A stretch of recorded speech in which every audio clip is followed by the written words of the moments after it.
sendiri ya. Ini nomor 6, NIM 2101010121.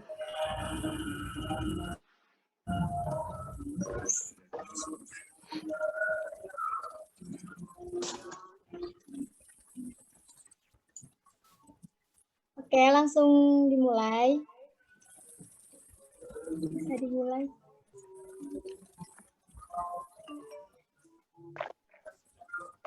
Izin bertanya, Re. Ini share screen-nya udah muncul belum di layar kalian? Sudah. Oke. Di sini kami akan mempresentasikan hasil presentasi kami, di mana kita akan mempelajari teori pembelajaran Ausubel dan juga teori pembelajaran Gardner.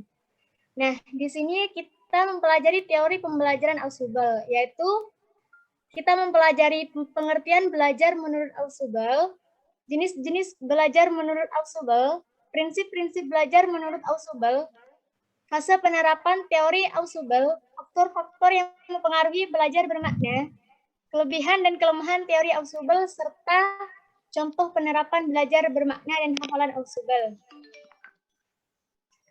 Yang kedua, teori pembelajaran Gardner. Di sini kita akan mempelajari tentang bagaimana teori belajar menurut Robert M. Gardner dan sistematika 8 tipe belajar, sistematika 5 jenis belajar, fase-fase belajar, implikasi teori Gardner dalam pembelajaran, kelebihan serta kelemahan teori, dan juga contoh penerapan teori belajar Gardner.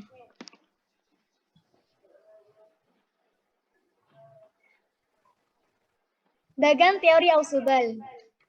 Di sini teori Ausubel itu dibagi menjadi 2 dimensi. Yang pertama dimensi 1 dan juga dimensi 2. Nah, yang ini dimensi 1 dan yang ini itu dimensi 2. Dimensi 1, siswa dapat mengasimilasi materi pembelajaran. Materi pelajaran. Apa itu mengasimilasi? Mengasimilasi itu ada yang diterima dari peserta didik. Nah, biasanya itu berupa secara penerimaan dan juga secara penyemuan. Nah, kita ke dimensi 2. Dimensi 2 itu terbagi menjadi 2, yaitu belajar hafalan dan juga belajar bermakna. Belajar hafalan. Materi disajikan dalam bentuk final. Lalu, siswa menghafal materi yang disajikan. Jadi, materi yang diberikan oleh guru, ya udah dihafalkan, gitu aja. Sedangkan belajar bermakna, yaitu materi diujikan dalam bentuk final, lalu siswa memasukkan materi ke dalam struktur kognitif. Biasanya itu mengkait-kaitkan informasi itu ke suatu hal yang aktual. Seperti itu. Nah, itu dalam secara penerimaan. Nah, jika secara penemuan, belajar hafalan itu materi ditemukan oleh siswa, lalu siswa menghafal materi. Sedangkan belajar bermakna, siswa menemukan materi, lalu siswa memasukkan materi ke dalam struktur kognitif. Seperti yang sudah dijelaskan tadi.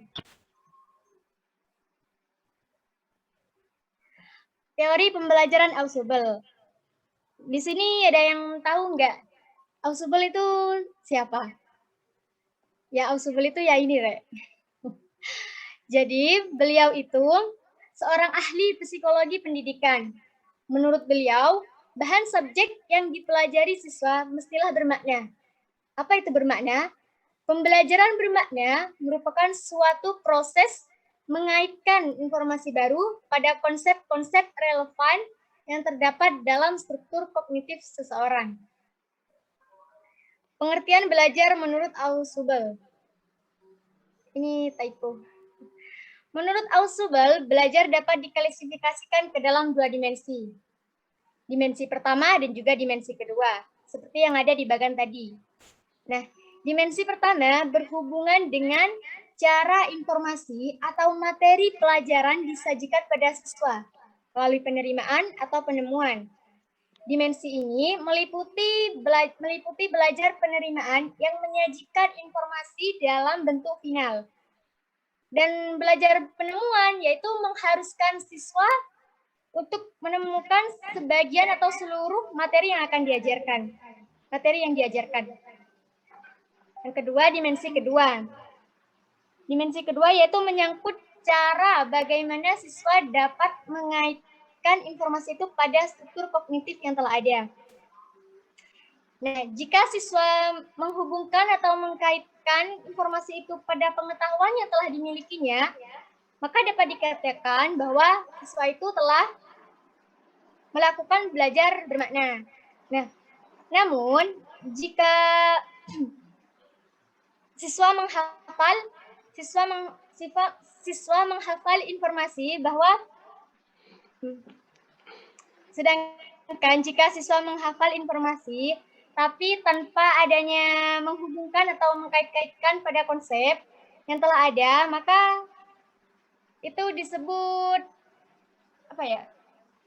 Maka itu telah terjadi pembelajaran yang namanya belajar menghafal. Jenis-jenis belajar menurut Ausubel. Belajar bermakna dan belajar hafalan. Belajar bermakna. Belajar bermakna merupakan suatu proses mengaitkan informasi baru pada konsep-konsep relevan yang terdapat dalam struktur kognitif atau pengetahuan seseorang. Struktur kognitif itu berupa apa? Yaitu berupa faktual, bisa berupa faktual, atau berupa konsep-konsep maupun generalisasi yang telah diperoleh atau bahkan didapatkan oleh siswa sebelumnya. Yang kedua, belajar hafalan. Bila dalam struktur kognitif seseorang tidak terdapat konsep-konsep relevan dan tidak adanya usaha untuk mengasimilasi pengetahuan baru, maka informasi baru dipelajari secara hafalan. Belajar menghafal ini perlu bisa seseorang memperoleh informasi dalam dunia pengetahuan yang sama sekali tidak berhubungan dengan apa yang telah ia peroleh sebelumnya. Seperti itu.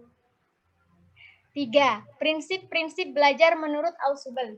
Yang pertama, advanced organizer.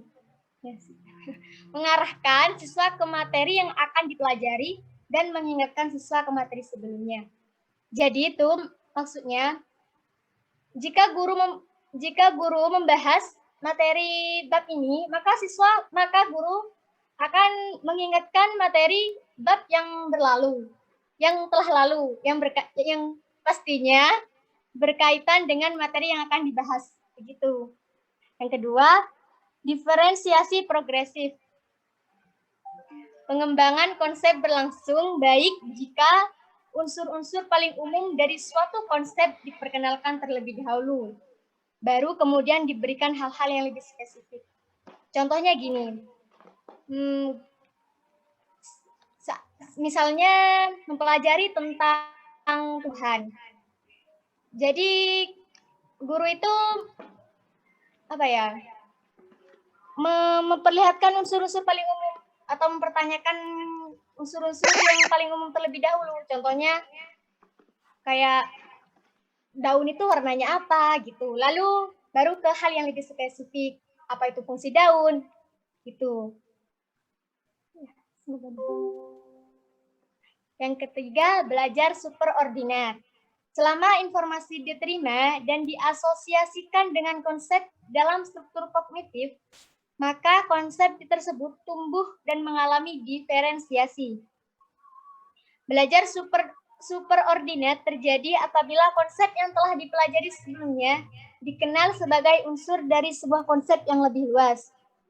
Dan yang keempat, penyesuaian integratif. Memperlihatkan secara eksplisit bagaimana arti sebelumnya lebih sempit dan bagaimana konsep yang tingkatannya lebih tinggi selanjutnya mengambil arti baru. Yang empat, fase penerapan teori Ausubel, yaitu ada fase perencanaan dan juga ada fase pelaksanaan. Di mana fase perencanaan itu terdiri dari menetapkan tujuan pembelajaran. Yang kedua, mendiagnosis latar belakang pengetahuan. Dan yang ketiga, membuat struktur materi. Dan yang keempat, memformulasikan advanced organizer. Fase pelaksanaan, yaitu adanya interaksi antara guru dan dengan peserta didik.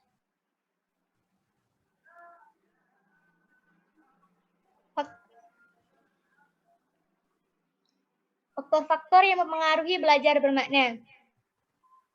Faktor-faktor utama yang mempengaruhi belajar bermakna menurut Ausubel ialah struktur kognitif yang ada, stabilitas, dan kejelasan pengetahuan dalam suatu bidang studi tertentu dan pada waktu tertentu. Prasyarat-prasyarat dari belajar bermakna yaitu materi yang sesuai dan faktor motivasi. Teori Ausubel juga mempunyai kelebihan dan kelemahan. Apa itu?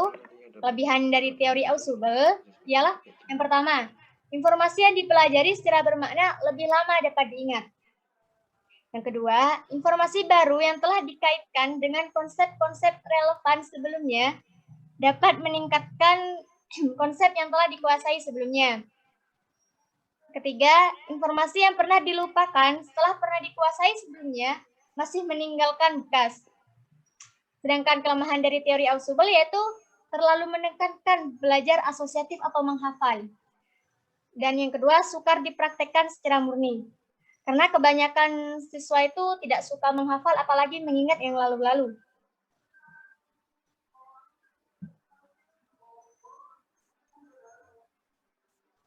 Dan selanjutnya dilanjutkan oleh teman saya.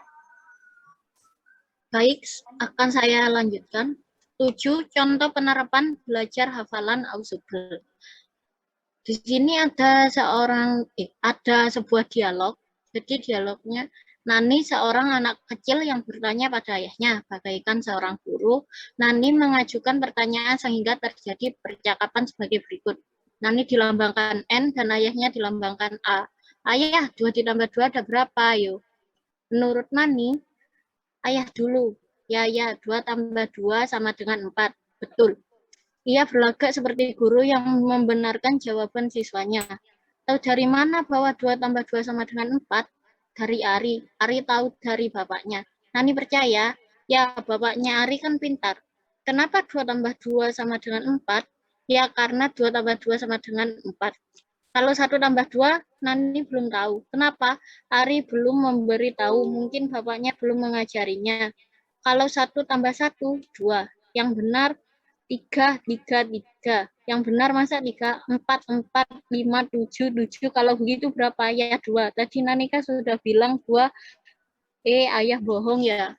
Jadi dari dialog tersebut ada sebuah pertanyaan. Setujukah Anda jika proses pembelajaran yang dilakukan Nani di samping termasuk belajar hafalan? Mengapa? Apa kekurangan pembelajaran hafalan? Iya, setuju. Kenapa kok hafalan? Iya, karena contoh tersebut kan meniru apa yang diucapkan teman sebayanya. Misal 2 tambah 2 itu sama dengan 4. Jadi Nani pun menjawab 2 tambah 2 sama dengan 4 tanpa alasan yang jelas. Jadi tidak tahu dari mana 2 tambah 2 itu hasilnya sama dengan 4. Saat ditanya ayahnya 1 ditambah 2, Nani tidak akan bisa menjawab pertanyaan tersebut, sehingga contoh tersebut termasuk dalam jenis belajar hafalan. Salah satu kelemahan dari belajar hafalan adalah sesuatu yang dihafal akan mudah hilang dan tidak memiliki dasar yang kokoh untuk mengembangkan pengetahuan. Next.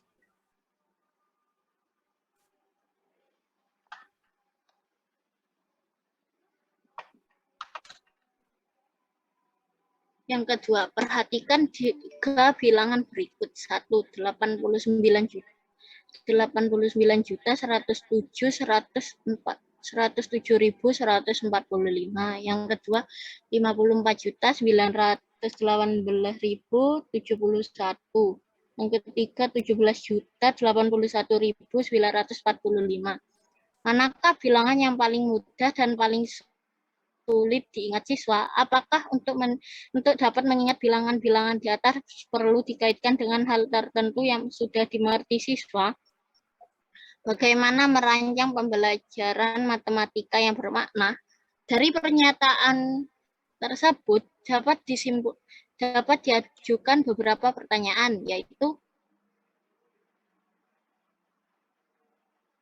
mengapa bagi sebagian siswa di Indonesia bilangan ke-35 merupakan bilangan yang paling mudah diingat? Yang kedua, mengapa bilangan kedua yaitu 54.918.071 merupakan bilangan yang paling mudah diingat berikutnya? Yang terakhir, mengapa bilangan pertama yaitu 89.107.145 merupakan bilangan yang paling sulit diingat atau dipelajari? Ausubel menyatakan hal berikut sebagaimana dikutip Orto 1987-34. If I had to reduce all of education psychology to just one principle, I would say this. The most important single factor influencing learning is what the learner already knows. Ascertain this and teach him accordingly. Next.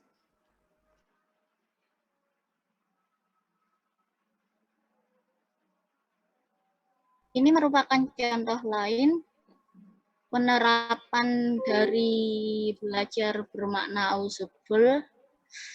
Yang pertama, tentukan hasil dari 5 min dikurangi min 3. Mengapa hasilnya begitu? Bagaimana pembelajarannya? Apakah kita sudah membantu siswa agar belajar secara bermakna? Yang kelima, jelaskan langkah-langkah yang dapat Anda gunakan agar para siswa dapat belajar secara bermakna. Next.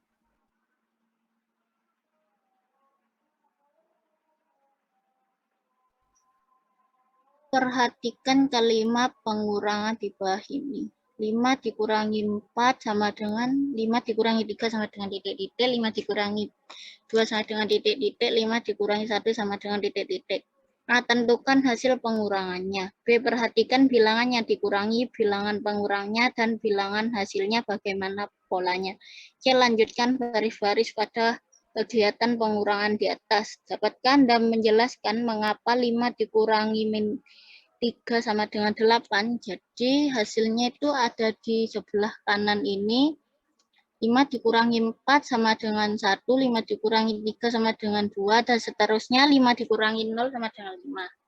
Sedangkan untuk bilangan negatif, 5 dikurangi min 1 sama dengan 6, 5 dikurangi min 2 sama dengan 7, dan seterusnya sampai 5 dikurangi min 5 sama dengan 10. Next.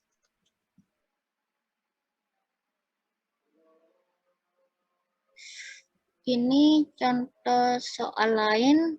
Tentukan hasil dari 5 dikurangi negatif 3. Jadi caranya, fokus pada aturan 5 dikurangi negatif 3 sama dengan 5 ditambah 3 sama dengan 8. Kenapa jadi ditambah? Karena negatif bertemu negatif hasilnya positif. Jadi 5 ditambah 3 hasilnya 8. Yang kedua, dengan cara menggunakan garis bilangan. Jadi yang pertama itu ada di 0, jadi ke arah kanan karena 5-nya positif, terus dikurangi negatif 3 karena dikurangi min bertemu min hasilnya positif, maka ke kanan lagi menjadi 8. Jadi 5 dikurangi min 3 hasilnya 8. Cara 3, menggunakan pola dengan meminta siswa menentukan hasil dari pengurangan dua bilangan berikut secara alternatif, diikuti dengan meminta siswa untuk melanjutkannya dengan baris-baris berikutnya.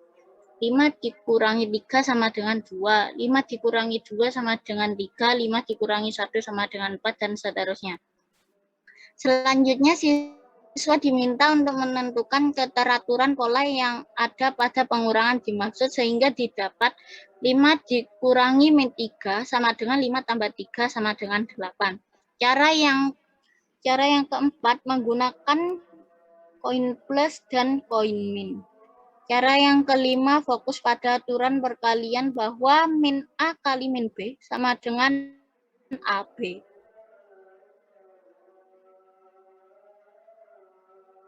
Selanjutnya akan diteruskan oleh teman saya. Baik, saya akan menjelaskan mengenai teori pembelajaran Gardner.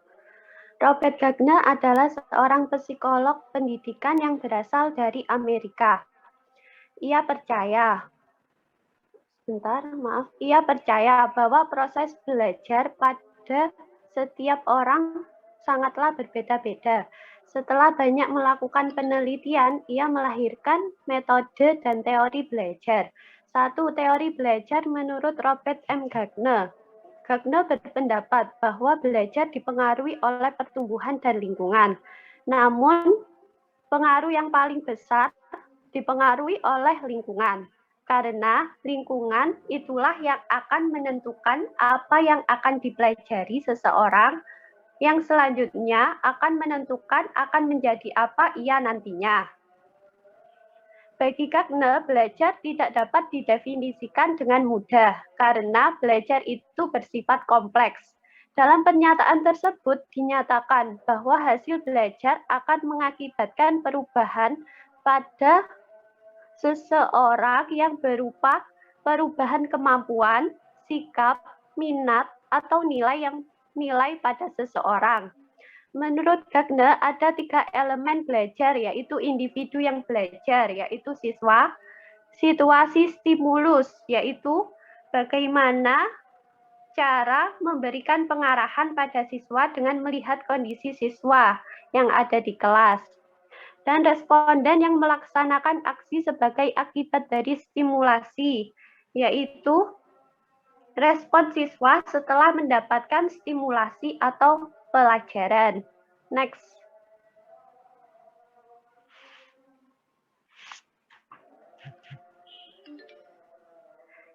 Dua sistematika 8 tipe belajar.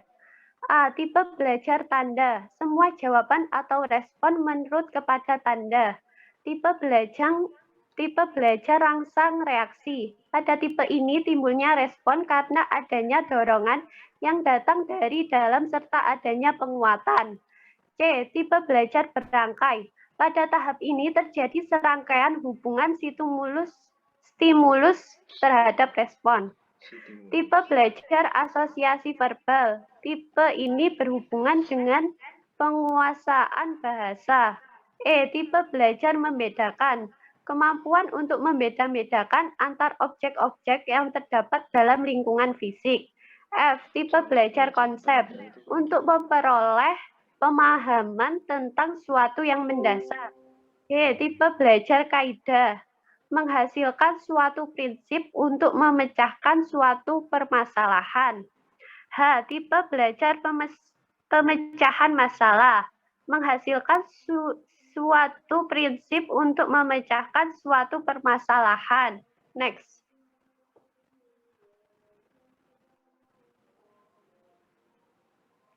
Sistematika 5 jenis belajar. 1. Informasi verbal. Informasi verbal merupakan pengetahuan yang dimiliki seseorang dan dapat diungkapkan dalam bentuk bahasa, lisan, dan tertulis. 2. Kemahiran intelektual. Yang dimaksud kemahiran intelektual adalah kemampuan untuk berhubungan dengan lingkungan hidup dan dirinya sendiri dalam bentuk suatu representasi, khususnya konsep dan berbagai lambang atau simbol, misal huruf, angka, kata, dan gambar. C. Pengaturan kegiatan kognitif merupakan suatu cara seseorang untuk menangani aktivitas belajar dan berpikirnya sendiri, sehingga ia menggunakan cara yang sama apabila menemukan kesulitan yang sama. 4. Sikap. Sikap adalah suatu cara seseorang untuk menangani aktivitas belajar. D. Keterampilan motorik adalah kemampuan seseorang dalam melakukan suatu rangkaian gerak-gerik jasmani adalah urutan tertentu dengan mengadakan cara yang sama apabila menemukan kesulitan yang sama.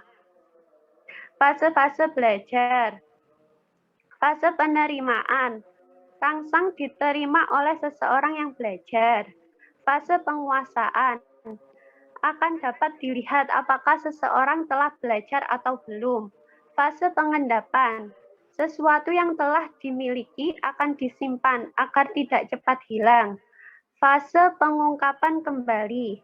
Apa yang telah dipelajari, dimiliki, dan disimpan dapat digunakan untuk memecahkan masalah bila diperlukan. Implikasi teori Gardner dalam pembelajaran, yaitu A. Mengontrol perhatian siswa, B. Memberikan informasi kepada siswa mengenai hasil belajar yang diharapkan, C. Merangsang dan mengingatkan kembali mengenai kemampuan-kemampuan siswa, D. Penyajian stimuli yang tak bisa dipisah-pisahkan dari tugas belajar. Next.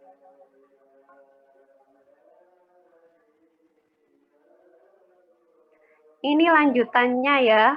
E. Memberikan bimbingan belajar. F. Memberikan umpan balik. G. Memberikan kesempatan pada siswa untuk memeriksa hasil belajar yang telah dicapainya. H. Memberikan kesempatan untuk berlangsungnya transfer of learning. I. Memberikan kesempatan untuk melakukan praktek dan penggunaan kemampuan yang baru diberikan. 6. Kelebihan dan kelemahan teori Gardner. Kelebihan dan kelemahan teori Gardner yaitu pertama kelebihannya dulu, A. Mendorong guru untuk merencanakan pembelajaran lebih efektif. B. Membantu meningkatkan keaktifan siswa untuk berpikir dan kegiatan pembelajaran. C. Cocok untuk melatih anak-anak yang masih membutuhkan dominasi peran orang dewasa. Dan kelemahan dari teori Gardner adalah A. Tidak semua individu mampu berlatih memori secara maksimal. B. Keaktifan berpikir dan berkreasi setiap siswa berbeda sehingga pembelajaran akan terhambat untuk siswa yang berpikirnya lambat. C. Potensi internal yang tidak dapat diamati secara langsung. Next.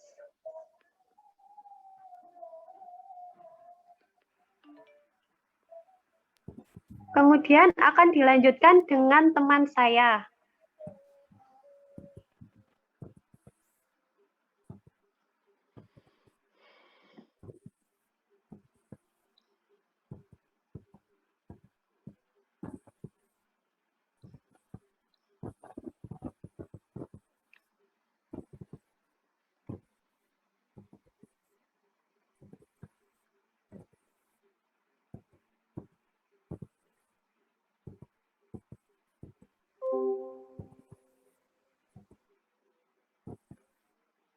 Maaf, Alfi, suaranya tidak terdengar.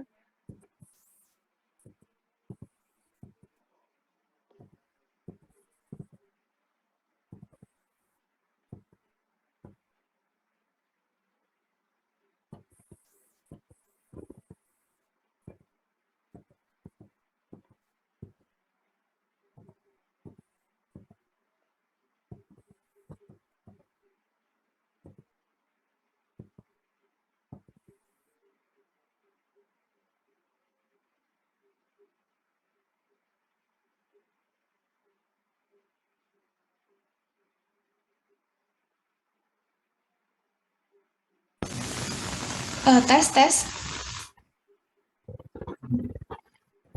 Apa suara saya terdengar? Sudah. Iya, sudah terdengar. Baik, saya ulang. Selanjutnya mengenai poin ke-7, yaitu contoh penerapan teori belajar Gardner. Baik, kita perhatikan dulu contoh berikut. Yang pertama, kita akan membahas mengenai konsep fungsi dan tujuan kelasnya yakni kelas 2 SMA. Untuk tahapan pertama, yakni tahapan persiapan. Ada 2 poin yang perlu diperhatikan. Yang pertama, tujuan. Apa sih tujuannya? Siswa dapat menunjukkan relasi yang merupakan fungsi. Yang kedua, kita harus menganalisis konsep. Analisis konsep ini mengandung beberapa poin, yakni definisi latar belakang, genus, simbol, ungkapan, contoh maupun bukan contoh. Definisi. Suatu fungsi f dari x ke y ialah suatu aturan yang memetakan setiap unsur x elemen x besar ke tepat satu unsur y elemen y besar. Untuk y kecil ini disebut bayangan unsur x atau disebut juga nilai fungsi pada x dan ditulis y sama dengan fungsi x. Latar belakang mengenai himpunan x dan himpunan y. Yang ketiga, genus mengenai aturan pemetaan. Simbolnya x elemen x besar, y elemen y besar, f titik 2 x ke y, kemudian y sama dengan fungsi x. Ungkapannya fungsi f dari x ke y. Contoh, himpunan x itu di mana x berada di antara min 3 dan 3, di mana x ikut min 3 dan 3-nya, di mana x elemen real. Kedua, himpunan y, di mana y di antara 0 dan 9, y elemen real. Aturan pemetaan dari x ke y didefinisikan oleh y sama dengan x kuadrat. Aturan pemetaan disebut fungsi dari x ke y. Sedangkan yang bukan contoh, itu misal himpunan x itu di mana x di antara 0 dan 9, di mana x elemen real, dan himpunan y, di mana y di antara min 3 dan 3, y elemen real. Aturan pemetaan dari y ke x didefinisikan oleh y sama dengan x kuadrat. Pemetaan dari y ke x itu bukan merupakan fungsi. Ungkapan notasinya, di mana f titik 2 x besar ke y, arah panah kanan y, terus f besar fungsi dari x ke y. Next.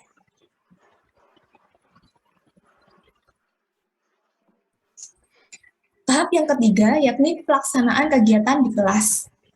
Untuk tahapannya itu ada 3. Yakni pertama, persiapan belajar. Persiapan belajar ini ditujukan dengan sasaran pada bagian ini diharapkan konsep prasyarat yang perlu dimiliki siswa terpanggil dari ingatan jangka panjang. Dan siswa siap menerima pelajaran baru. Kondisi internal yang ada pada diri siswa adalah, mohon maaf sebelumnya, kondisi internal yang ada pada diri siswa adalah harapan untuk mengetahui konsep fungsi, konsep prasyarat, yaitu himpunan dan relasi. Stimulus yang perlu diberikan oleh guru adalah menarik perhatian siswa dengan menunjukkan manfaat konsep fungsi serta memberitahu tujuan mempelajari konsep fungsi. Nah, di samping itu, guru juga membangkitkan ingatan siswa tentang konsep himpunan dan relasi antara himpunan. Next.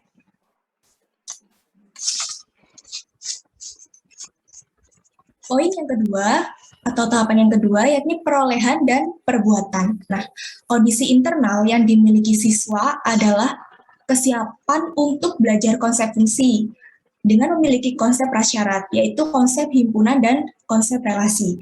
Stimulus yang diperlukan adalah menunjukkan dua himpunan yang saling berrelasi. Nah, selanjutnya, kita sebagai pendidik meminta siswa untuk menunjukkan karakter khusus relasi tersebut. Nah, misalnya siswa diminta untuk memperhatikan gambar 7 tuh, hubungan antar dua himpunan. Nah, setelah memperhatikan, terdapat sesi tanya jawab. Melalui tanya jawab itu, siswa diarahkan untuk melihat karakteristik pasangan kedua himpunan tersebut. Nah, dengan pertanyaan, apakah ada anggota X yang tidak memiliki pasangan di Y? Nah, jika tidak ada, berarti setiap anggota X itu dipetakan dengan tepat satu unsur di Y. Hubungan atau relasi seperti ini disebut fungsi dari X ke Y. Selanjutnya, siswa diminta untuk menyebutkan syarat-syarat suatu relasi yang disebut fungsi itu.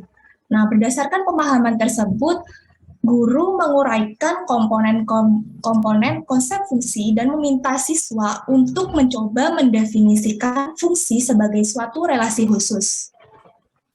Nah, selanjutnya ditujukan relasi yang merupakan fungsi dan relasi yang bukan merupakan fungsi. Misalnya, diberikan himpunan X, di mana X berada di antara min 3 dan 3, di mana X itu elemen real, dan Y, di mana Y berada di antara 0 dan 9, dan Y termasuk elemen real. Aturan pemetaan dari X ke Y didefinisikan oleh Y sama dengan X kuadrat. Dengan tahap perolehan dan perbuatan ini, melalui contoh tersebut, terdapat sesi tanya jawab. Melalui tanya jawab, siswa itu diarahkan untuk menunjukkan relasi yang didefinisikan oleh Y sama dengan X kuadrat, yang merupakan fungsi X ke Y. Nah, untuk yang bukan merupakan contoh, siswa diarahkan bahwa relasi dari Y ke X itu bukan fungsi.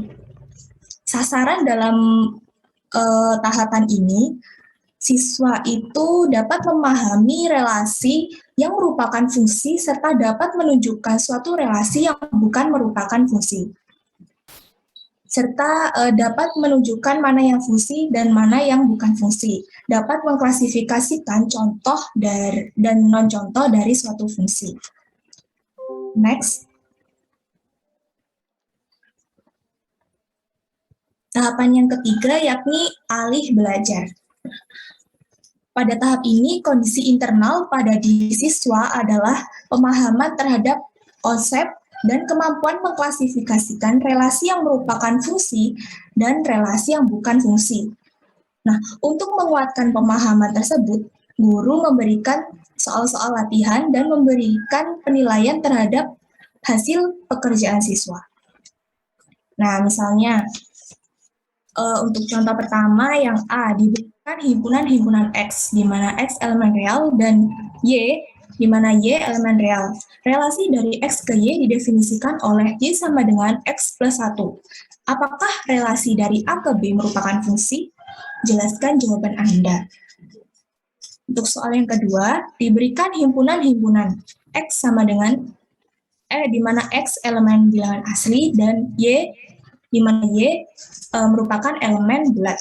Relasi dari X ke Y didefinisikan oleh Y sama dengan akar X. Nah, apakah relasi dari X ke Y itu merupakan fungsi?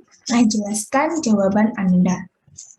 Nah, dari sini kita bisa melihat bahwa tujuan dari alih belajar ini, sasarannya, siswa dapat menampilkan pencapaian tujuan yang diinginkan dalam belajar konsep-konsep fungsi dan selanjutnya menyimpan pada ingatan jangka panjang sehingga dapat dipanggil kembali dalam tanda kutip bila diperlukan. Next. Nah, dari kegiatan belajar mengajar konsep matematika yang menerapkan teori Gagne itu dibagi atas 2 bagian, yakni pertama persiapan mengajar yang meliputi perumusan, kemudian tujuan, serta analisis definisi. Kemudian tahap kedua pelaksanaan kegiatan mengajar, di mana ada tahap persiapan, perolehan dan pembuatan, dan alih belajar. Pada proses persiapan, ini menitik beratkan pada sasaran, menarik perhatian dan minat siswa untuk mempelajari konsep dan membangkitkan konsep prasyarat untuk memasuki pembahasan konsep baru. Sedangkan tahap yang kedua itu dengan sasaran menunjukkan hubungan antara konsep prasyarat dengan konsep baru, pemahaman terhadap komponen baru, kemudian definisi konsep, dan pemberian contoh ataupun bukan contoh konsep, dan pemberian bimbingan belajar dan pemberian umpan balik terhadap hasil belajar siswa. Dalam alih belajar, dengan sasaran melatih pemahaman siswa terhadap konsep yang baru dibahas, untuk selanjutnya siswa dapat menyimpan konsep tersebut dalam ingatan jangka panjang, sehingga sewaktu-waktu dapat dipanggil pada saat dibutuhkan. Sekian presentasi dari kelompok kami. Apa terdapat pertanyaan?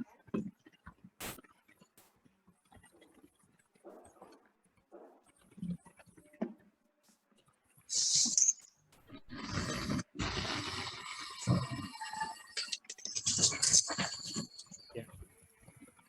Terima kasih Pak penyaji ya. Silakan bagi kelompok lain yang mau bertanya dan pertanyaan bagi tiga ini apa? 3 orang penanya baru dijawab ya. Silakan. Dengan menyebutkan nama dan dari kelompok berapa. Ya, Pak. Pertanyaan pertama bisa dari Lailatul Hikamah. Dipersilahkan. Saya Lailatul Hikamah dari kelompok 3 mau bertanya. Tadi di teori Ausable saya membacakan mengharuskan siswa menemukan sendiri materi yang akan diajarkan. Nah, tapi kan kemampuan setiap siswa itu kan berbeda-beda ya. Ada yang tinggi, ada yang sedang, ada yang rendah. Nah, untuk mengatasi solusinya itu kayak gimana? Atau solusinya untuk masalah tersebut itu bagaimana? Terima kasih. Maksud dari belajar superordinat itu kayak gimana? Untuk pertanyaannya ditampung dulu ya, sebanyak 3 pertanyaan, lalu nanti dijawab.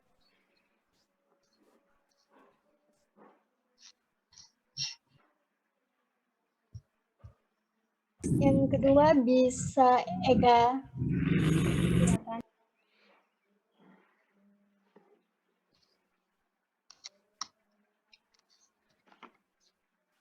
Baik, saya Ega Ayu Tamitasari dari kelompok Saya Bagusar Ramadan dari kelompok 3. 4. Saya mau menanyakan, minta tolong dibukakan slide kelemahan teori Gardner. Saya mau menanyakan tentang prinsip menurut Aswabul. Di slide 6 itu ada, kalau nggak salah slide 6 itu ada prinsip belajar, prinsip belajar. Teori Gardner.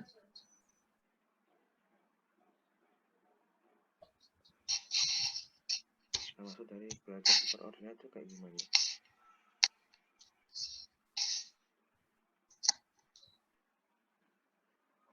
Kan itu ada, tidak semua individu mampu melatih memori secara maksimal.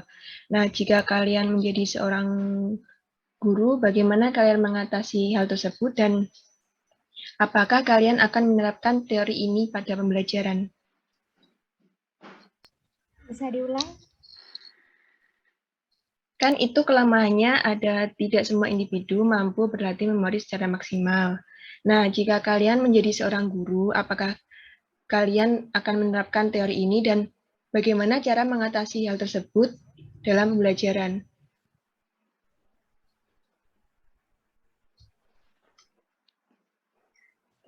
Pertanyaan selanjutnya bisa dari Bagus.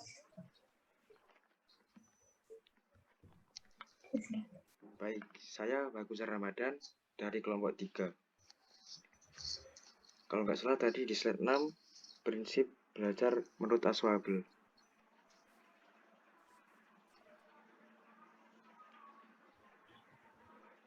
Nah, itu kan ada belajar superordinat ya. Maksud dari belajar superordinat itu kayak gimana?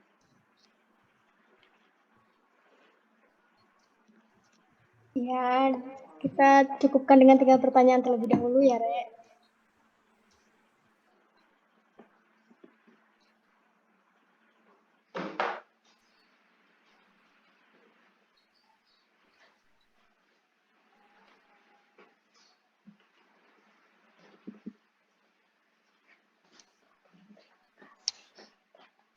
Ya, orang kan suruh dijawab.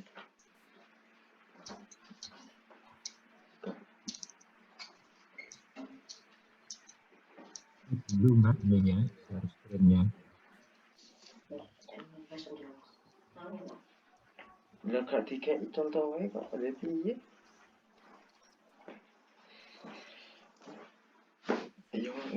akan izin menjawab pertanyaan dari Laila ya tadi. Nanti kelas B disetting, enak Ya. Tentang jika pertanyaannya kan gini ya maksudnya. Bagaimana jika siswa tidak bisa menemukan materi mana sih? Kan tadi apa namanya? Teorinya kan mengatakan mengharuskan semua siswa menemukan materi yang akan diajarkan kan. Kan apa namanya?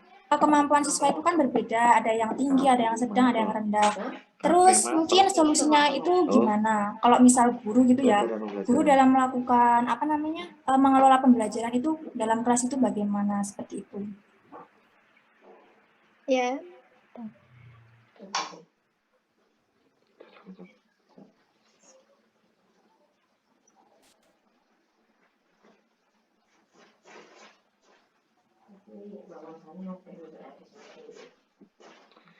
Yo, oke. Jadi itu kan gini, jika seorang guru jadi jika seorang guru menjelaskan suatu materi, lalu materi itu kan dapat diterima sama siswa. Jadi gimana ya?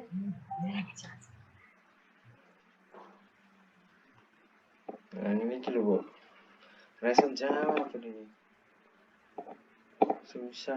Jika guru menjelaskan materi ini, jadi itu kan ada dua tipe siswa. Jadi siswa bisa paham dengan materi tersebut. Ada juga yang hanya sekedar tahu tapi tidak paham. Jadi yang sekedar tahu itu hanya dalam bentuk menghafal saja materi tersebut. Tapi jika ada yang sudah paham, itu gimana ya?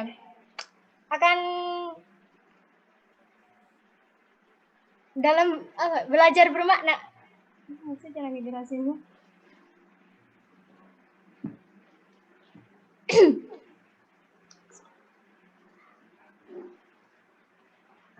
Contohnya gini, guru sedang menjelaskan materi trigonometri. Nah, ada siswa yang tidak sepenuhnya paham, ada juga yang tidak sepenuhnya, ada juga yang paham.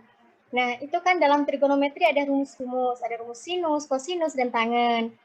Nah, kalau siswa yang paham, itu tahu bagaimana rumus itu tercipta, maksudnya itu bagaimana rumus itu terbentuk. Nah, jika yang tidak paham, maka, oh jadi gini rumusnya, jadi gitu. Nah, kalau yang tidak paham itu mereka menghafalkan rumus itu. Jadi, ya hanya sekedar menghafal rumusnya. Sedangkan kalau yang paham, itu gimana ya? Tahu asal-usul rumus itu dapat dari mana, gitu. Nah, jadi kan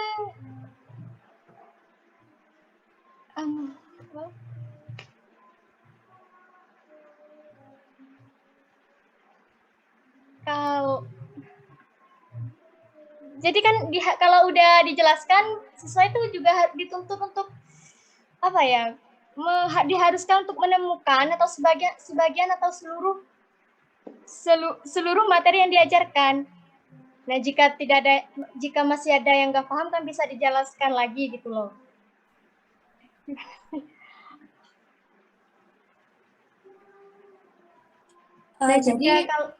Jadi maksudnya gini, maksudnya itu berarti kayak gini kan?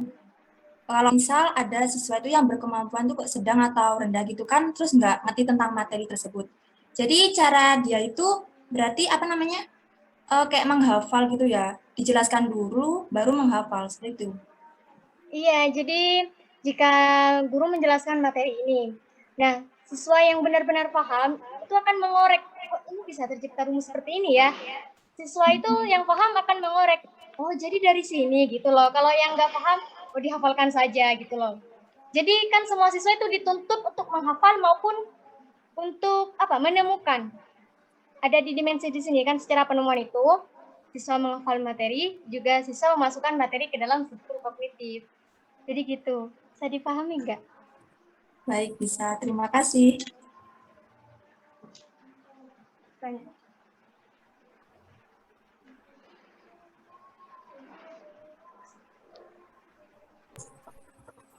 Baik, untuk pertanyaan yang kedua akan saya jawab.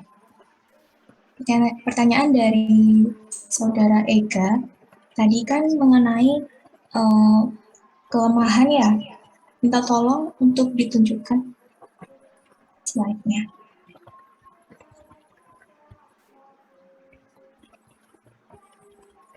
Nah, di sini poin pertama, itu tidak semua individu mampu berlatih memori secara maksimal. Ya, memang benar. Bagaimana kita menyikapinya? Kita masih bisa menggunakan teori ini, kan dari tahapan persiapan, kemudian perolehan dan perbuatan, kemudian alih belajar. Kalau untuk siswa yang mudah memahami suatu konsep, itu nggak apa-apa. Kalau semisal sudah paham, ya sudah biar dia mengembangkan sendiri konsep tersebut.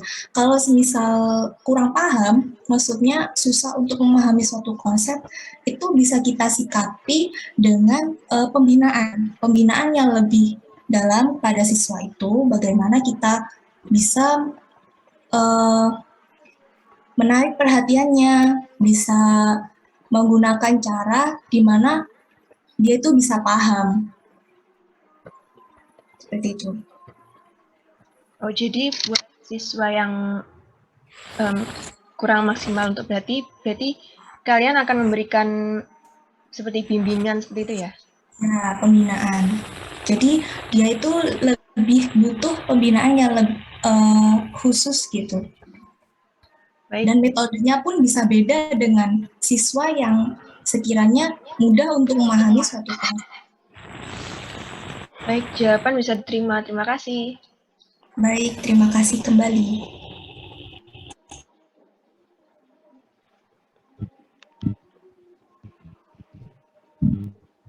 Tadi pertanyaan dari Bagus, itu yang belajar superordinar itu ya?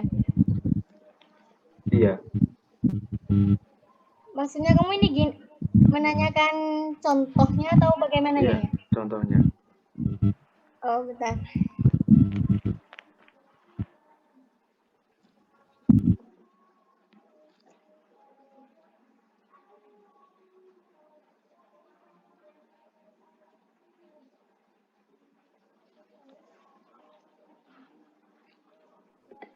Jadi gini, kan itu kalau belajar superordinar itu terjadi apabila konsep yang dipelajari sebelumnya itu dikenal sebagai unsur dari sebuah konsep yang lebih luas.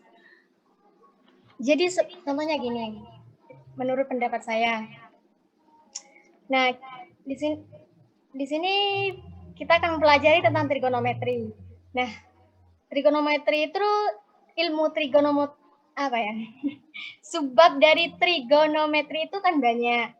Jadi pertama kita akan mempelajari sudut, mengenai sudut, terus tentang sinus kosinus, tangen, dan juga akan berkelanjutan sampai ke kayak fungsi trigonometri, dan ada juga persamaan dan pertidaksamaan trigonometri. Jadi akan meluas gitu loh. Itu guys. Paham nggak?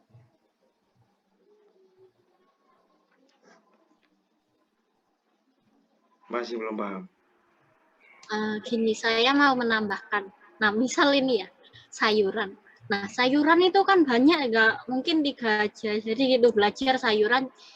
Di hari pertama kita belajar kubis, wortel, seperti itu. Lalu besoknya kita belajar yang lain gitu. Terus itu sampai, kan kalau sayuran kan banyak sih. Ya jadi seperti itu konsepnya. Yang pertama kita belajar 2 kan, tapi itu banyak lagi macam-macam sayuran gitu. Bagaimana? Bisa dipahami? Iya, bisa dipahami. Terima kasih. Iya, sama-sama.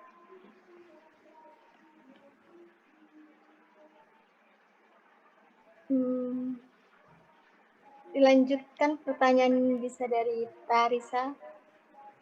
Silahkan. Saya Tarisa Aliarida dari kelompok 3. Tadi di slide 14 di sistematika tipe belajar, itu kan ada tipe belajar kaidah dan tipe belajar pemecahan masalah. Itu kan penjelasannya sama tadi, menghasilkan suatu prinsip untuk memecahkan masalah. Nah, misalkan sama itu kenapa tidak dijadikan satu saja tipe belajar, misalkan beda, itu bisa dijelaskan apa perbedaannya. Terima kasih.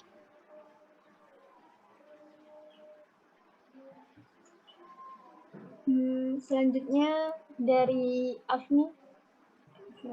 Iya, terima kasih atas kesempatannya. Saya Afni Nur Rasyida dari kelompok 7, mohon izin bertanya. Pada slide tersebut, yang sistematika 8 tipe belajar, yang poin A, tipe belajar tanda, semua jawaban atau respon menurut kepada tanda. Menurut kepada tanda ini maksudnya bagaimana? Tanda ini bermaksud tanda seru, tanda koma titik, tanda variabel, atau tanda bagaimana? Mohon penjelasannya. Terima kasih.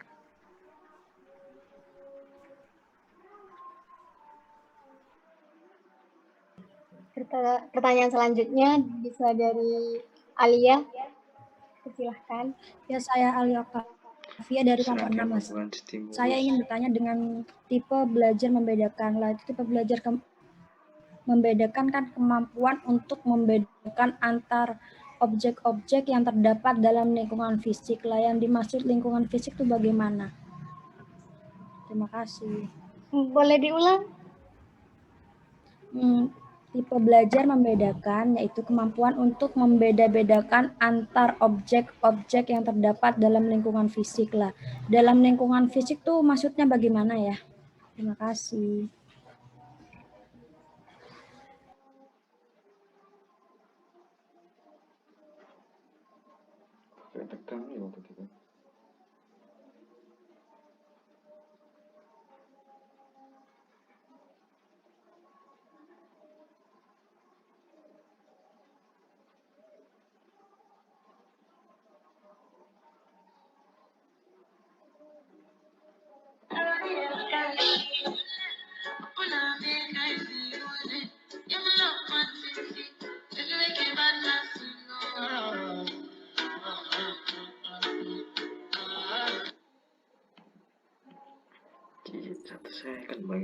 Baik, saya akan menjawab pertanyaan yang keempat mengenai tipe belajar kaidah dan tipe belajar pemecahan masalah. Kenapa tidak dijadikan satu? Jadi gini, untuk tipe belajar kaidah itu menekankan pada maknanya. Jadi kita memahami suatu makna dari suatu konsep, kemudian kita gunakan makna tersebut untuk memecahkan suatu masalah. Nah, apa perbedaannya dengan tipe belajar pemecahan masalah? Itu sebenarnya mirip, cuman lebih ke fokuskan pada pengembangan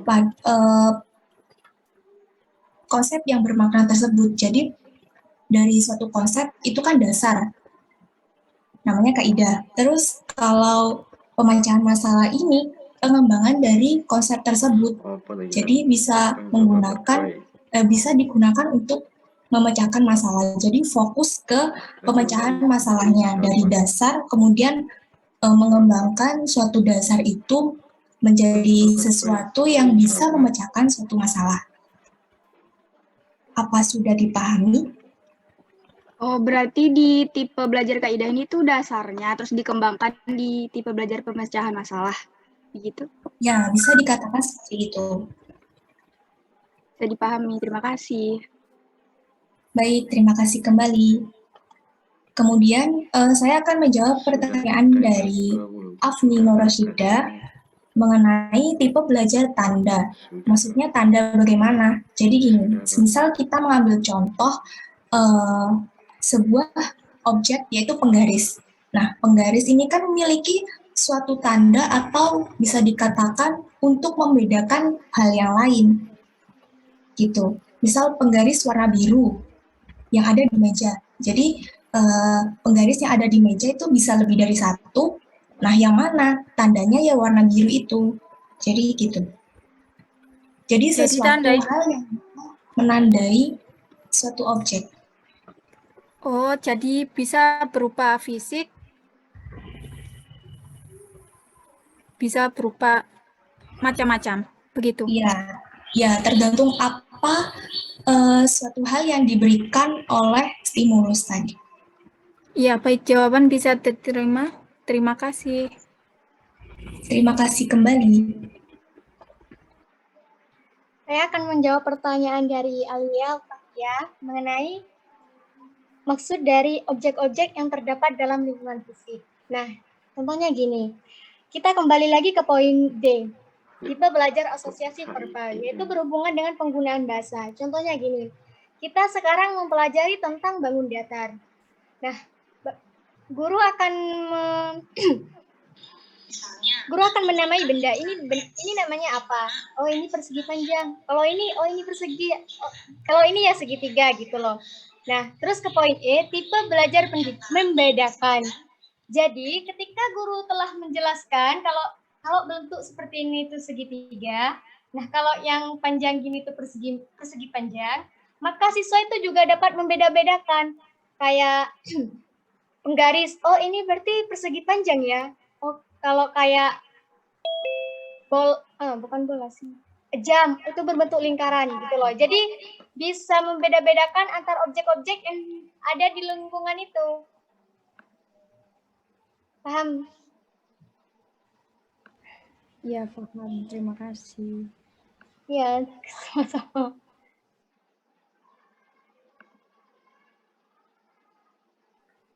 Pertanyaan selanjutnya, Kristi Puri. Baik, terima kasih. Sebelumnya, perkenalkan nama saya Kristi Puri Dinanti dari kelompok 7. Kan tadi disebutkan pada kelebihan teori Ausubel.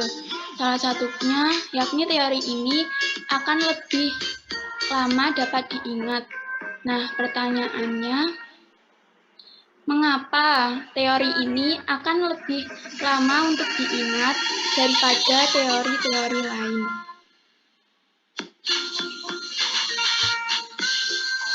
Minta tolong di slide 16.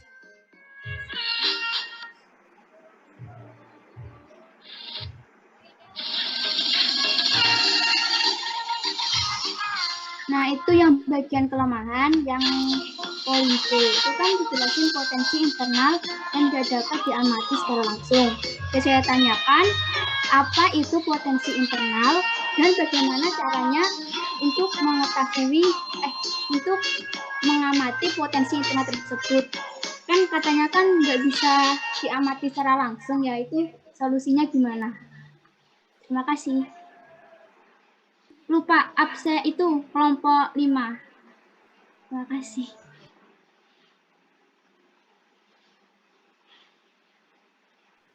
Pertanyaan selanjutnya bisa dari Siti Holifah.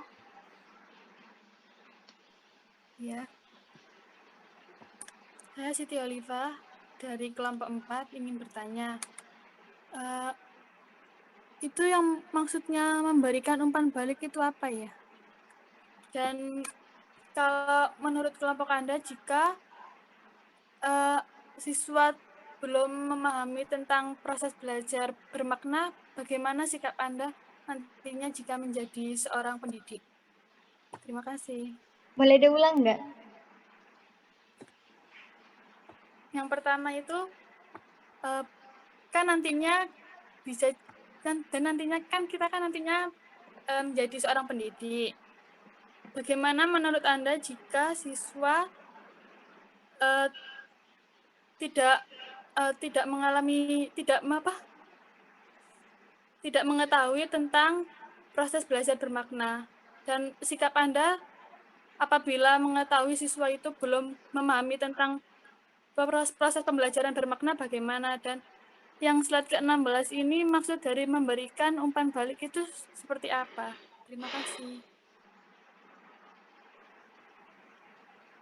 Baik, saya akan menjawab pertanyaan yang tadi ya, pertama tadi ya. Mengapa informasi yang dipelajari secara bermakna lebih lama diingat?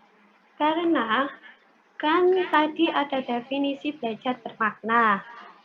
Definisi belajar bermakna itu suatu proses mengaitkan informasi baru pada konsep-konsep relevan yang terdapat dalam struktur kognitif. Jadi, kita kalau diberi materi, terus kita pikirkan dulu, kita pahami, nggak langsung kayak iya ini nggak langsung dikerjakan gitu. Kita pahami terlebih dahulu materinya dan kita kaitkan pada konsep-konsep yang lebih relevan.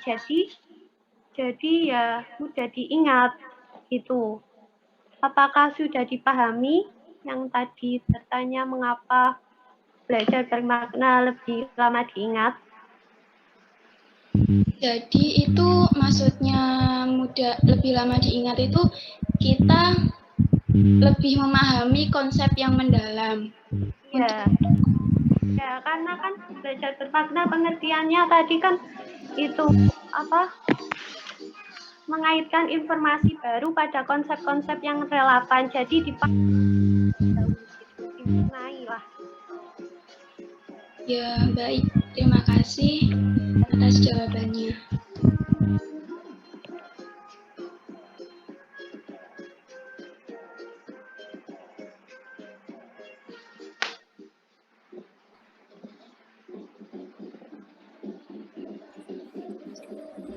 Baik, saya akan menjawab pertanyaan mengenai apa sih potensi internal itu dan bagaimana kita bisa mengenali potensi internal dari siswa.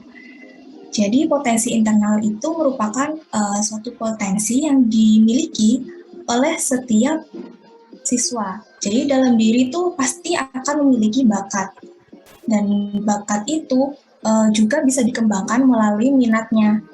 Untuk mengenali potensi internal itu biasanya kita secara bahasa psikologi kita melihat dia sukanya apa, kemudian dia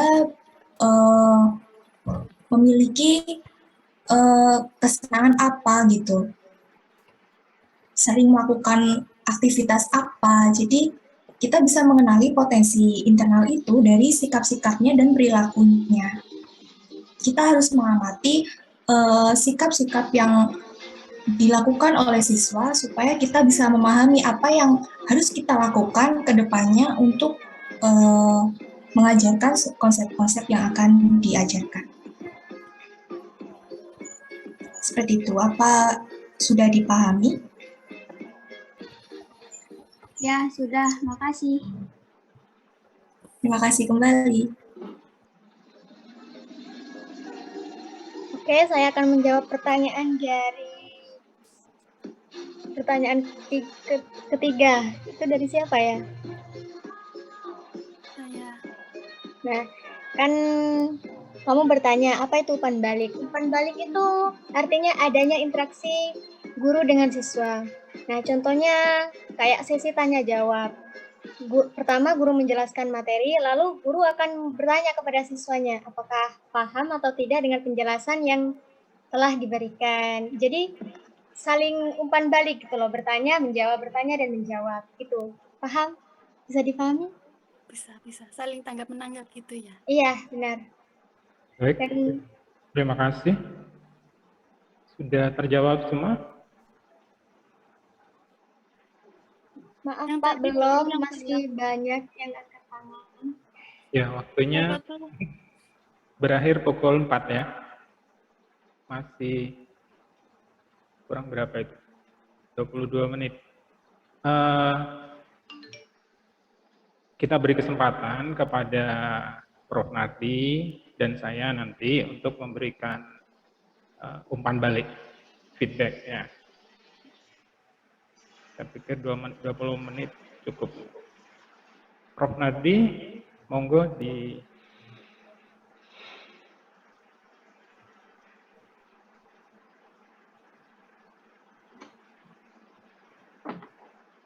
Mbak, di close Mbak ininya Mbak. Apa? Share screen-nya Mbak.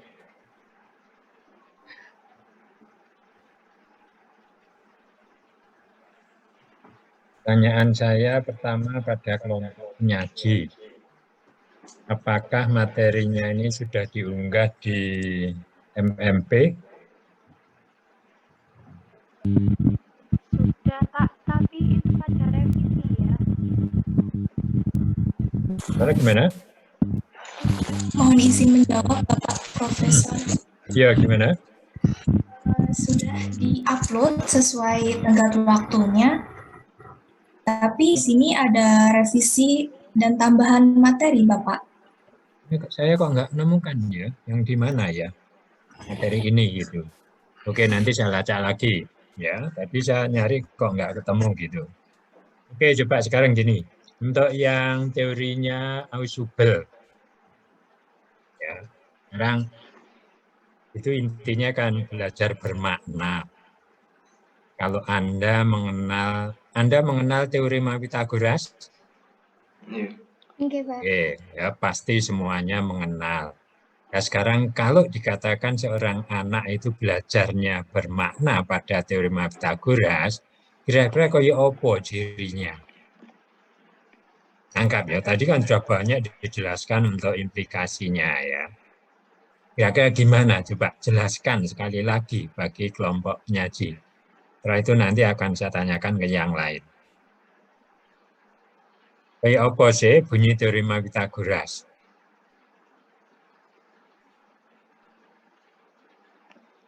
Gimana kira? Coba salah satu anggota kelompok, aku tak sebut nih. Ya. Gimana kira-kira? Bunyi teorema Pythagoras. Bunyi dari teorema Pythagoras yaitu jumlah kuadrat sisi miring sama dengan jumlah kuadrat sisi-sisi yang lainnya. Begitu.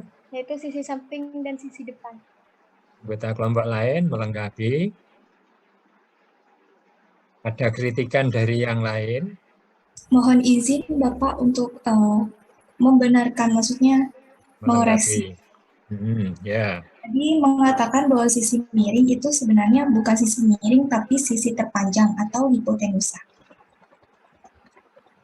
Oke, sehingga lengkapnya bagaimana bunyinya teorema tersebut?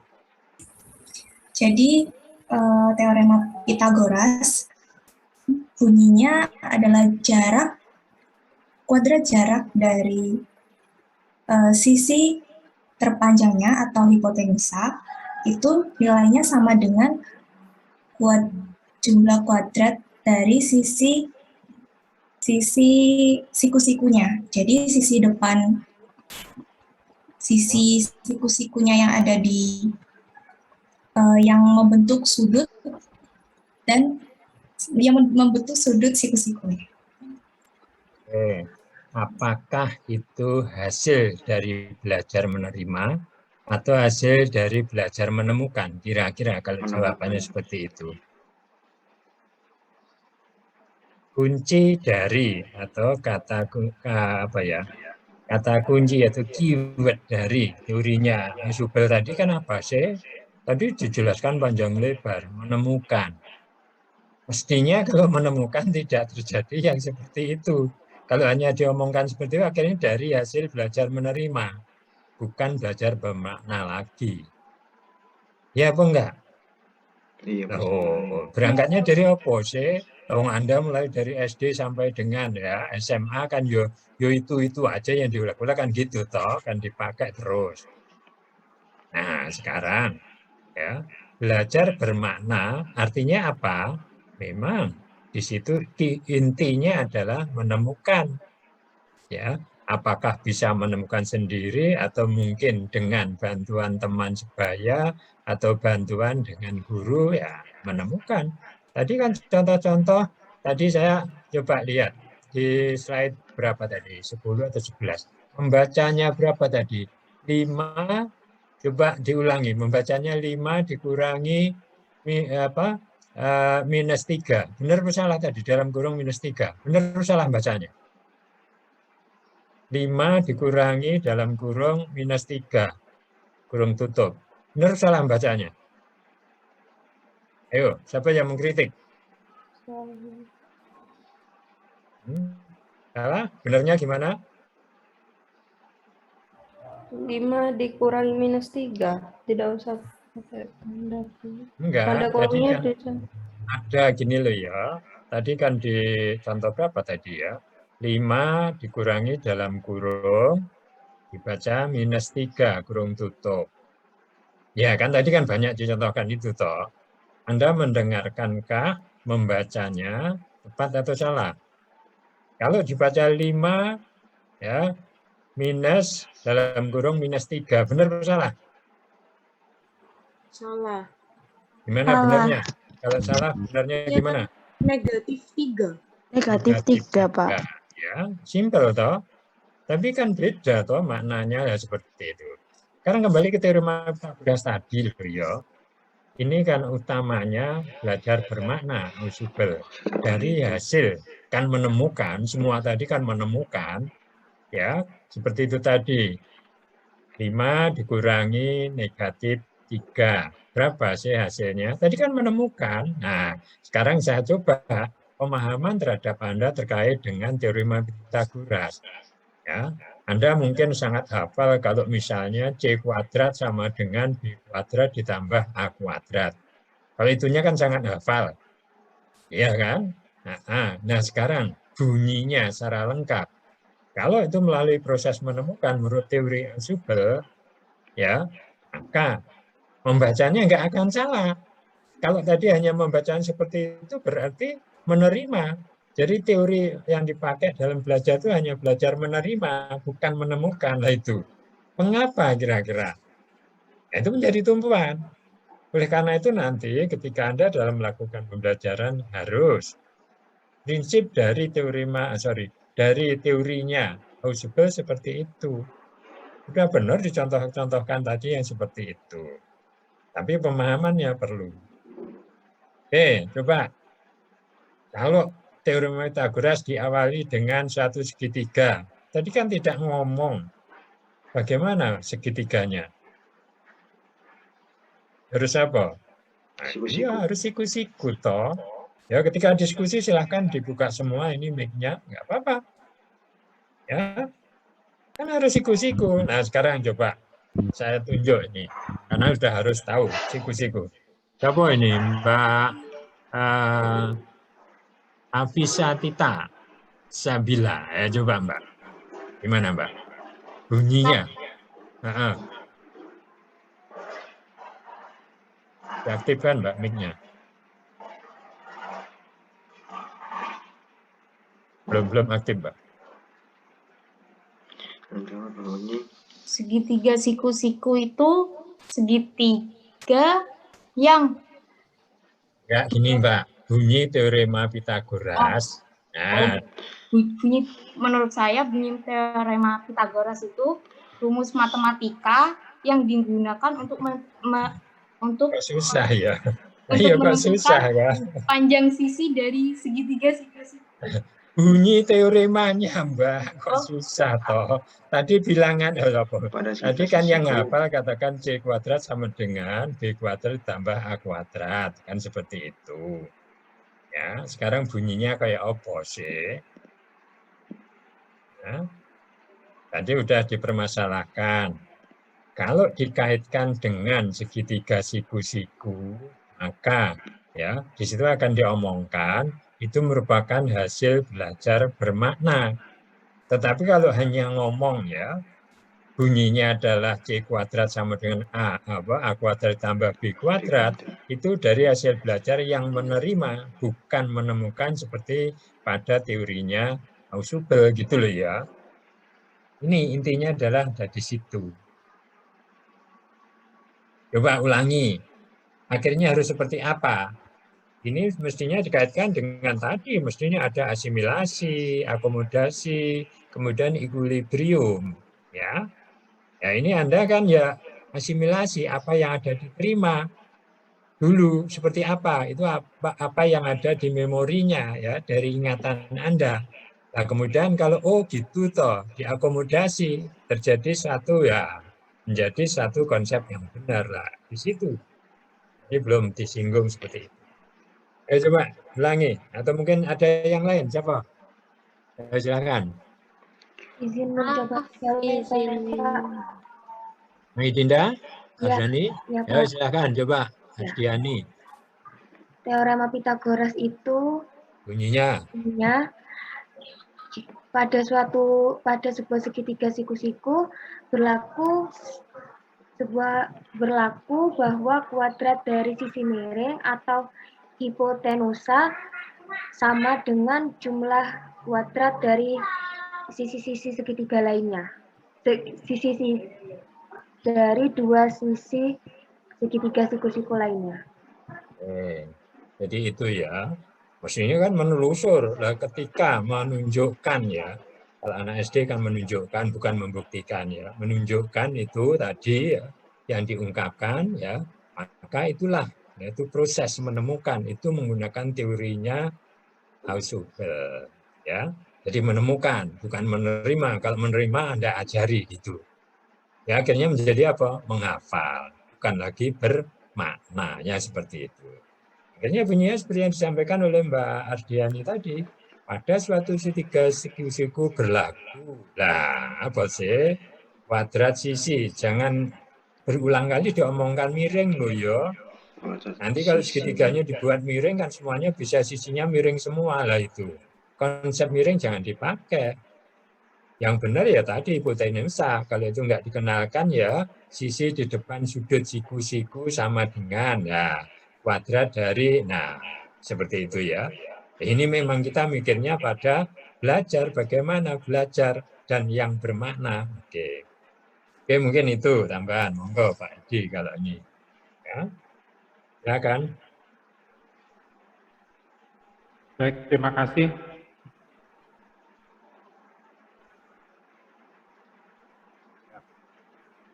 Baik, saya izin share screen ya.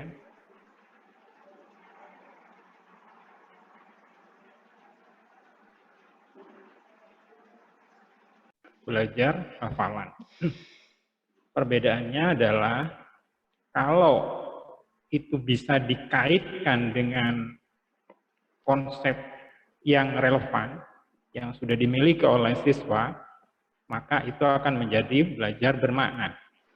Tapi kalau itu tidak, gagal, maka itu hafalan. Sehingga dalam pembelajaran operasi, ya terutama di SD, itu kan dilakukan secara hierarki, bertingkat. Ya, awalnya apa dulu operasi? Penjumlahan. Betul ya? Kemudian yang kedua adalah operasi pengurangan. Operasi pengurangan ini dikaitkan dengan penjumlahan, yaitu apa? Misalkan 2 dikurangi 1, kalau dikaitkan dengan operasi penjumlahan gimana? 2 ditambah lawan dari 1. Ya. Jadi saya ulangi, penjumlahan, pengurangan adalah penjumlahan dengan lawan. Kemudian perkalian.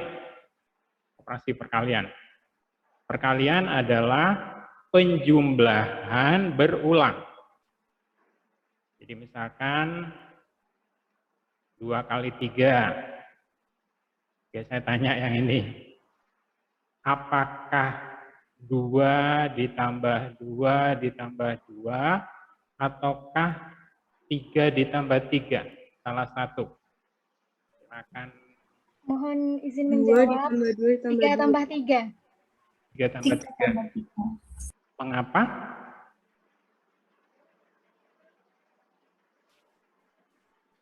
Definisi. Yang menjawab 2 tambah 2 tambah 2. Karena kan 2 dikali 3 itu 2-nya berulang 3 kali. Ya. Karena kita rancu dengan bahasa Jawa. Loro ping telu. Jadi 2-nya yang 3 kali. Jadi by definisinya adalah 3 ditambah 3. Nah lanjut lagi ya, pembagian. Ya, pembagian itu ada pengurangan berulang. Satu contoh misalkan 9 dibagi 3. Berarti kan 9 dikurangi 3, dikurangi 3, dikurangi 3. Sampai habisnya. Maka hasilnya Saya tutup. Nah, itu hierarkinya ya. Kemudian yang menarik untuk dibahas tadi adalah ini sebenarnya.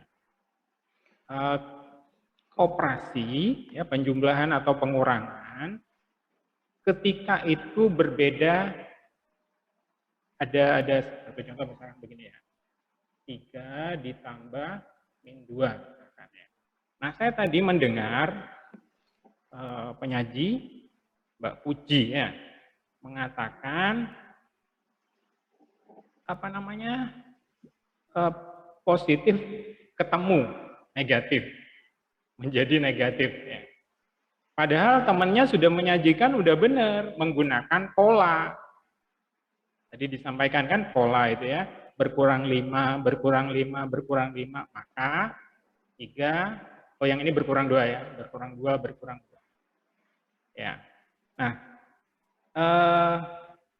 ini yang menjadi masalah. Dan kita memang sering mendapati guru mengatakan pokoknya, ya, pokoknya positif kalau ketemu dengan negatif, negatif. Kalau sama, negatif dengan negatif menjadi positif. Apa yang kira-kira terjadi di otak siswa? Atau lebih jelasnya, pokoknya positif kali negatif, maka hasilnya negatif. Negatif kali positif, hasilnya negatif. Apa yang terjadi di dalam otak siswa? Kira-kira. Menghafal, Pak. Menghafal. Coba kita kembalikan ke hierarki tadi. Hierarkinya penjumlahan, pengurangan, perkalian, pembagian. Nah, ini baru belajar tentang penjumlahan. Ya, saya tanda. 3 min. Ya. Ini baru penjumlahan dan pengurangan. Tetapi guru sudah mengatakan ini kali ini perkalian. Negatif kali negatif. Yang ini positif kali negatif menjadi negatif. Ya, yang akan terjadi di otak siswa adalah kebingungan. Kenapa? Dia belum mengenal konsep perkalian, tapi sudah dikatakan, sudah diterapkan. Ya, makanya saya coba 2 pendekatan selain yang tadi. Coba perhatikan ya. Anda bisa coba sendiri ya. Ada 3 kemungkinan ya. Coba perhatikan. Yang pertama adalah positif dengan negatif. Ini bilangan pertama. Kemudian bilangan kedua, kemungkinannya kan positif dengan negatif. Operasinya, ya, mungkin penjumlahan dengan pengurangan. Ada 3 ya, 3 yang terlibat, masing-masing 2. Maka kemungkinannya ada berapa? Ada 2.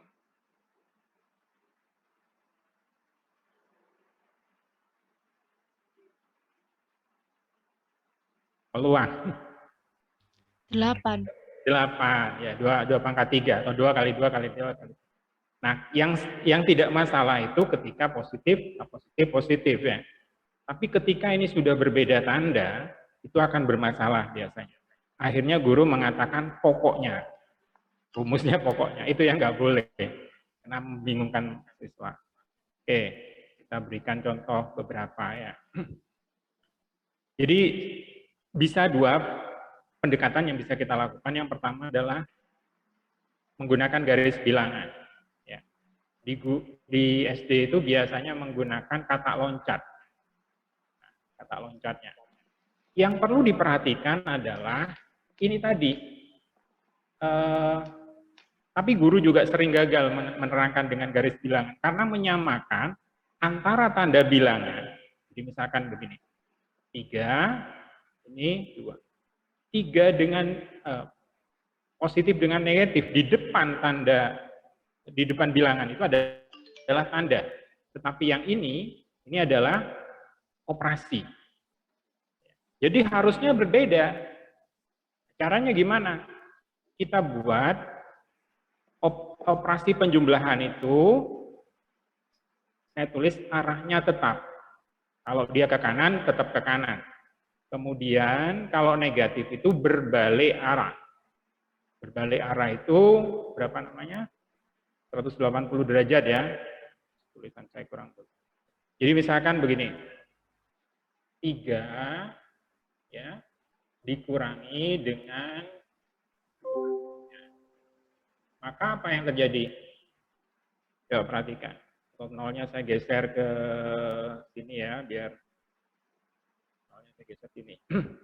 Pertama, kata atau mobil atau apapun objeknya arahkan menghadap ke kanan. Ya, saya buat menghadap ke kanan gitu ya. Yang tanda ini adalah maju. Kalau positif, kalau negatif mundur. Sehingga 3 ini positif 3 berarti dia maju 3. 1, 2, 3. Melangkah 3.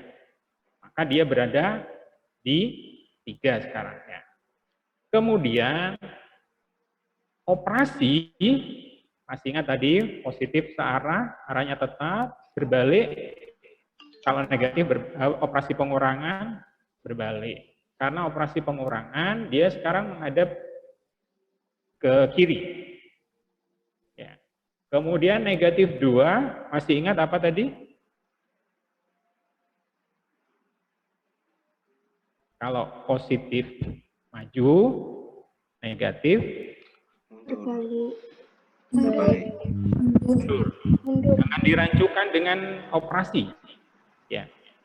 Jadi kalau operasi tetap atau berbalik. Kalau tanda itu adalah maju atau mundur. Yang ini di depannya 2 ini adalah tanda. Maka mundur 2 langkah. 1, 2. Sehingga saat ini hasil dia berada di titik 5. Bisa dipahami? Bisa. Iya, bisa, Bapak. Apakah sekarang kita masih menggunakan pokoknya min kali positif, min kali plus gitu? Tidak. Tidak perlu lagi ya? Tidak perlu. Masih ada waktu tidak? Oh, sudah lewat ya? Sebenarnya ada satu lagi menggunakan kempiang positif dan kempiang negatif yang mungkin kita bahas di lain waktu ya.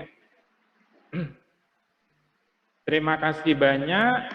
Saya tutup.